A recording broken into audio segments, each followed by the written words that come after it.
Hey everybody, Paul Turner here from thediscipleproject.net here with another video in my series, Youth Meeting 101, where I break down the elements of my youth meeting so that you can better design your youth meeting.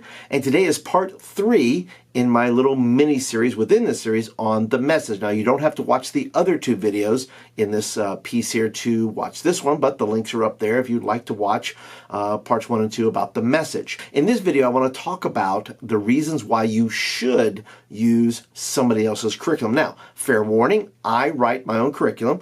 I have a store and I sell it, okay? But not all curriculum is created equal. I'm sure you have probably found that out. So should you use somebody else's curriculum? The answer is yes, you should. If, right, number one, if you can put your own spin on it, right? Very few times do I ever use curriculum and use it verbatim, right?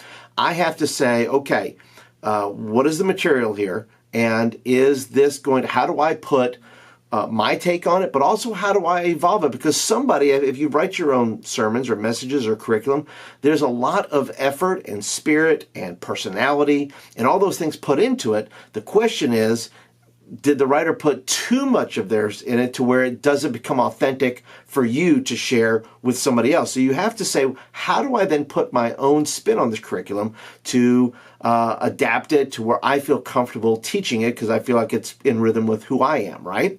The second thing I would say, the second reason I would give you to use curriculum, is it easy or does it require a lot of work? Now, I will compare mine. Now, I don't buy a lot of curriculum because obviously I write my own. But when I have bought curriculums in the past, I'll be very honest with you. And I've bought curriculum from various sites and things like that. And I've bought curriculum and I was like, that is just way too much work. That's just, it just required me to put so much more into it. There wasn't enough meat on the bones for me. So when I'm writing my curriculum, I make sure that there is solid points, backup, all that kind of little stuff in there to be able to make sure that there's enough on there for you, if you use it, to go ahead and be able to say, okay, this is meaty enough for me to use for my kids. It's sometimes I've downloaded and they've been so sparse that I was like, wow, I just paid for this and I got air basically, and so I have to work really hard to make that happen. The third thing is this: is it right for my kids? Right? We don't know. Sometimes you can download a sample, sometimes you can't. You say, is this going to be right for my students? Does this have the right tone or the right rhythm or the right elements? Is it going to fit my kids? And really, you don't know that until you actually buy it. And you say, oh, it's okay. And I don't know if my kids are going to get it, because it depends, right? Somebody wrote this. Somebody else wrote this but you. And so you're not able to put all the things in there that you think your kids need. And so somebody else is writing it for you, which goes back to number 2, is how much work does it take to do that, right? So be sure that when you're read what do you get in this? What do you get as part of this curriculum that you say, okay, is this going to be what my kids need? Is this something that I can use, that it's going to be easy for me to use? And I can only speak, like I said, for my curriculum. I make sure that it's all broken down. I always do to how to use this curriculum page. Right? There's many curriculums that I've downloaded that did not have that. It didn't give me ideas. It didn't help me.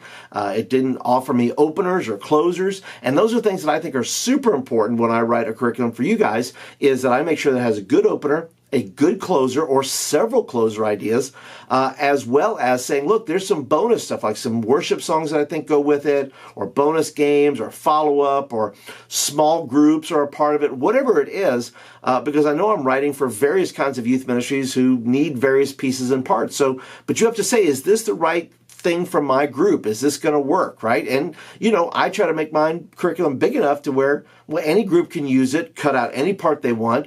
There's no part that is absolutely necessary. You can leave out whatever part that you guys want to do, right? The fourth is this: is the curriculum well organized? Now, you will know this by if you've either certain authors or certain companies that you download from. Now, because I'm a solo company and I write my own curriculum, I am the quality control manager. I have to make sure that what I write is going to be well organized for you, right? So I need to make sure, does it have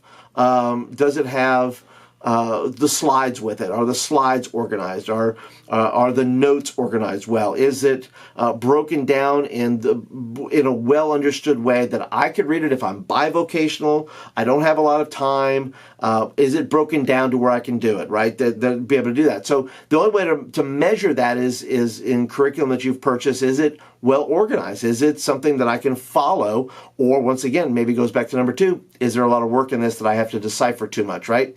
And the fifth and last reason that you want to think about using curriculum is, am I getting bang for my buck? How much are you getting for that price, right? How much material, how much bonus material, those things. Something I try to include with a lot of my curriculums is an audio feature where I do a little audio coach for the curriculum of why I wrote it, right? Why I did it, what was on my heart when I wrote it, to give you a little insight and maybe a little inspiration, maybe to write it for your kids, right? To be able to, you're going to speak this and somehow you can maybe identify with some of the reasons why this material is going to be important to your kids. And so that's a little bonus I put in there. I try to make sure the graphics are in there. I try to make sure social media graphics are in there. I try to beef up the curriculum because I know that you're going to pay X amount of dollars for something, and I want you to have all the goodies in there, man. I want you to be prepared to post something up, or for social, to promote and to do the slides, or to whatever it is. And I hope I'm going to figure out even greater ways to do this as I continue to write curriculum. So if you have ever purchased any of my curriculum and you are not happy with it, full refund, period. If you don't like it, if it doesn't work for you, you get your money back, and that's just the deal. That's just what happens, okay?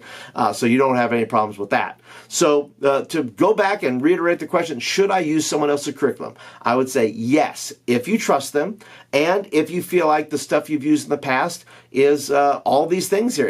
Can you put your own spin on it? Can you put your whole heart into it, right? And use it and design it for your kids?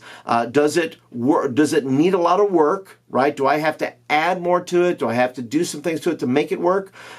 Is it right for my group? Well, you're only going to know it if you purchase it or if you read the bio in it. Those kind of things. It's sometimes it's a crapshoot with it. You don't know what you're going to get. The fourth thing, is it well organized? Is it organized in a fashion that from the beginning to the end, from the opening preface of saying how do I use this material to the closers, right? To the altar time, to all those things. Is that something that's going to be for that, for my kids, right? Is it well organized for me as a busy person? And the last thing is, am I getting bang for my buck? Am I getting something that's beefy? Do I feel like I'm getting my money's worth and all that kind of good stuff? Anyway, those are my little points here as to why you should think about your curriculum and whether or not you should use other people's curriculum, and maybe some guidelines to be able to help you decide if you should use somebody else's curriculum. So if you have some comments on that, I would love to hear about them. Please let me down below. Maybe you've used some of my curriculum. You want to say, hey, look, Paul's not talking junk here. He actually tries his best to give value and all those things. Feel free to shout out what your favorite curriculum you have used of mine. If you've not used my curriculum, by the way, and you don't have to, there's a link down below that you can get to my store and check out what's available there. Lots of goodies there. So if you're brand spanking new to the channel, thank you so much for hanging out. Appreciate you being a part. I would love you to be part of the community. So feel free to hit the subscribe button down below or at the end of this video, and just come share your thoughts and ideas with us. We'd love to have you to be a part of that. If you're a regular, thank you so much for being a part. I appreciate you being here. Be sure to hit the thumbs up button. This maybe you like the video and you want more of them. And leave your comments down below. What do you look for in a curriculum? And how can I make mine better if you've used it before? And that's it for today, guys. I will catch you guys in the next video. We'll talk to you guys later.